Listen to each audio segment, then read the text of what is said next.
नमस्कार दोस्तों, आज की जनता की अदालत में मैं ले चलूंगा जो बाबा साहेब डॉक्टर भीमराव अंबेडकर ने अपने समाज के लोगों से कहा था कि ये समाज के लोग आप सम्मान की रोटी रूखी सूखी खाकर अपनी झोपड़ी में निवास कर लेना, परंतु अपना स्वाभिमान बेचकर मलाई मत काट।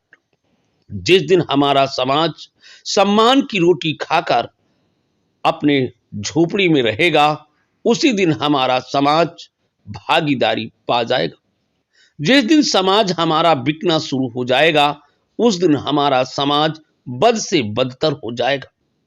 ये मेरे वाक्य नहीं, ये बाबा साहेब डॉक्टर भीमराव अंबेडकर ने अपने शब्दों में कहा था हमारे बहुजन महापुरुषों ने जितना संघर्ष किया है उतना कम नहीं। इसलिए मैंने भारत के संविधान में आपको सब कुछ अधिकार लिखकर दे जा रहा हूं। इस कारवां को अत्यंत संघर्ष के बाद मैंने यहां तक इस कारवां को लाया। अगर ये बहुजन समाज के लोग इसे आगे ना बढ़ा सकना तो पीछे जाने मत देना। ये बात बाबा साहेब डॉक्टर भीमराव अपने वचनों द्वारा अंतिम सांस में कही थी, परंतु वह मूर्ख और धूर्त आरक्षण संविधान की बदौलत से कुर्सियों पर मलाई काटने वाले, समाज के अग्रिम कहने जाने वाले अधिकारी, कर्मचारी, जज, सांसद, एमपी, एमएलए, विधायक, मंत्री, जज तथा प्रधान, बीडीसी सदस्य आदि जो बाबा साहेब डॉक्टर भीमराव अंबेडकर के आरक्षण से अपनी आज शान शौकत बन बैठे हैं, वो आज चुप साधे, क्योंकि देश का प्रधानमंत्री, देश का चौकीदार, देश का अगुवा अब कह चुका है मैं उस बात का विरोध करता हूं जो नौकरियों में आरक्षण है, खासकर आपकी प्रतिभा को मारी जा रही है। इस बात को कहकर आपका आरक्षण समाप्त किया जा रहा है, परंतु बड़े मजे की बात यह है कि बाबा साहेब डॉक्टर भीमराव अंबेडकर के आरक्षण से जीते हुए सांसद, विधायक, एमपी, एमएलए, अधिकारी, कर्मचारी सब के सब कुंभकर्ण की नींद में सो गए हैं, क्योंकि कोई तो तलवा चाट रहा है, कोई तो राजनीतिक दबाव के चलते चुप्पी साधे हुए है।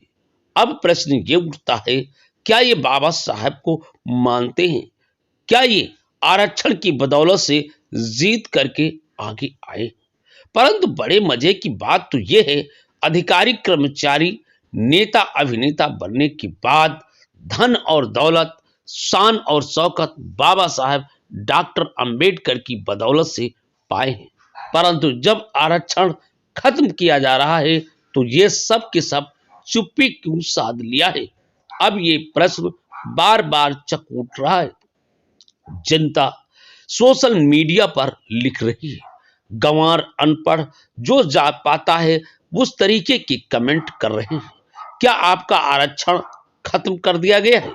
क्या आपका आरक्षण खत्म करने के लिए देश के चौकीदार ने कह दिया है? क्या आपका आरक्षण, आपका संविधान खतरे में है? यदि हां, तो बाबा साहेब डॉक्टर भीमराव अंबेडकर की उस बात को ध्यान दो जिनकी बदौलत से आप सांसद, विधायक, अधिकारी, कर्मचारी बने थे। बाबा साहब अंबेडकर ने कहा था कि 1 जून की रोटी खा करके आप अपनी आत्मा को संतोष कर लेना और 1 जून की टूका भर रोटी समाज के लिए दे देना। उनका कहना था अपने संघर्षवादियों को अपने कमाई का 10वां हिस्सा समाज को समर्पित करते रहना, जिससे ये कारवां बढ़ता जाएगा। परंतु बेईमान, सत्ताधारी या फिर अधिकारी, कर्मचारी